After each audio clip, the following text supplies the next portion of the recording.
ब्रेकनंतर स्वागत. खासदार संजय राऊत बोलतायत, थेट जाऊया. पुण्याचे पालकमंत्री, त्यांना मुख्यमंत्र्यांनी जाब विचारला का? कोण आहेत पुण्याचे पोलीस आयुक्त? या पोलीस आयुक्तांच्या काळामध्ये पुण्यामध्ये गुंडगिरी वाढली, राजकीय आणि सरकारी कृपेने. ह्या ज्या गुंडांना वगैरे पोलीस स्टेशनला बसवायची नाटकं चाललेली आहेत ना, ही बंद करा. पुण्याच्या हद्दीमध्ये सगळ्यात जास्त खंडणीखोरी, हप्तेबाजी पोलिसांची, त्यानंतर अपहरण, राजकीय आश्रयाखाली जे गुंडगिरी सुरू आहे, त्याच्यामध्ये सत्ताधारी पक्षाचे जे आश्रयदाते आहेत त्यांना अभय आहे.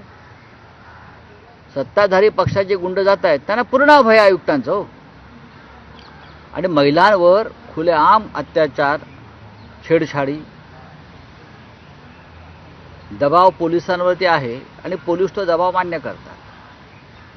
शिवशाही बसमधला जो प्रकार आहे तो दिल्लीतला निर्भया कांडसारखा आहे. बसमध्ये सुदैवाने ही मुलीचे प्राण वाचलेले आहेत, हे लक्षात घ्या.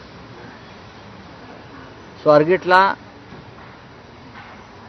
काल आमच्या शिवसैनिकांनी प्रखर आंदोलन केलं. मग आमचे वसंत मोरे असतील, गजानन थरकुड असतील, संजय मोरे असतील, आमच्या शिवसेनेच्या प्रमुख लोकांनी आंदोलन केलं, महिलांनी आंदोलन केलं. त्यांच्यावरती आता गुन्हे दाखल होते.